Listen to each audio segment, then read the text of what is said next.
ఈ రోజు పనికి పోకపోతే చాలా మందికి ఇండ్లు గడవదు. అలాంటి పరిస్థితిలో ఈరోజు సంక్షేమము దాదాపు సంవత్సరం రోజులు ఇంట్లో ఉంటే ఇబ్బంది పడతారనే ఉద్దేశంతో సంక్షేమం ప్రజల వరకు చేశాడు. ప్రభుత్వానికి ఏ రోజు కూడా ఆదాయం లేదు.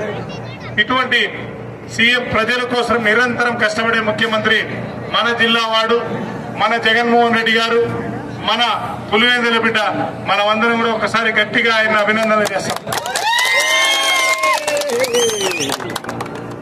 కానీ మీకందరికీ తెలుసు 2019 ఎలక్షన్లలో 10 లక్షల ప్యాకేజ్, 2019 ఎలక్షన్లో 10 లక్షల ప్యాకేజ్ ఫేజ్ 2కి చెప్పడం జరిగింది. ఫేజ్ 2 అంటే కొండాపురం, తాళపొద్దురు, చామలూరు, ఎరుగుడి, సూముంచిపల్లె, రేగడపల్లె, ఏటూరు, తర్వాత బెంజానంతపురం, ఈ ఫేజ్ 2 గ్రామాలకు 10 లక్షల రూపాయల ప్యాకేజ్ చెప్పడం జరిగింది. 10 లక్షల రూపాయలు చెల్లించడం కూడా జరిగింది. దగ్గర ఉన్నారు ఆయన కోర్టుకి ఎగిపోతే రామసుబ్బన్న ఏమన్నాడు, రే ప్రజల కోసం ఎందుకు చెడ్డ చేస్తారు, నా పేరు చెడగొడతారు, అట్లాంటి కోర్టు వేయకండ్రా అన్నారు.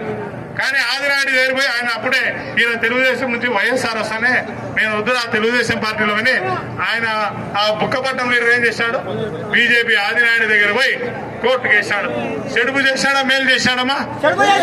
చెడుపు చేశాడు. చూడండి, బడిని గుడిని దోబిఘాట్లను ఈ కూడా కోర్టుకు వేశారు. అంటే ఎంత దౌర్భాగ్యం. మనం ఏమని అంటే మన పైన సోషల్ మీడియాలో చెడ్డగా పెడతారు, చాలా మంది చెడ్డగా రాస్తారు. కానీ మేము ఎక్కడా కూడా వాళ్ళని ఏమలేదు, ఇప్పుడైనా తెలుసుకుంటారా అన్నాం.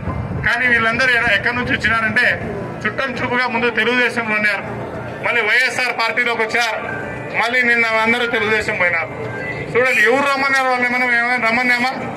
ఎవరు రమ్మలేదు. కానీ వాళ్ళంతా వాళ్ళే వచ్చారు, వాళ్ళంతా వాళ్ళే పోతారు.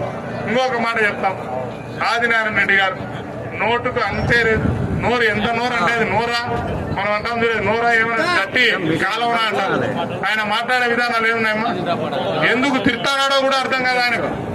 డైరెక్ట్ ఏమంటాడు, మైక్ తీసుకుంటాడు, కోపం, ఫ్రస్ట్రేషన్, వయసు అయిపోయింది కదా, 70 ఏళ్ళు, ఈ పొద్దు ఏ అబద్ధమైనా చెప్పచ్చు. ఆఖరికి మీ ఊరికి ఓడర్ ఏవో తెచ్చిస్తానంటాడు, ఈడ సిమెంట్ ఫ్యాక్టరీ కడతానంటాడు. ఈడ సిమెంట్ ఫ్యాక్టరీ కట్టేదానికి సాధ్యమవుతుందేమా? కింద రాయి ఉండాలి, సిమెంట్ రాయి ఉండాలి, ఆయన సిమెంట్ ఫ్యాక్టరీ కడతానంటాడు. ఓడర్ ఏమంట, మనం మెడ్రాస్ నుంచి కారులోనో బస్సులో వచ్చాం, ఆయన ఏం చెప్తారు?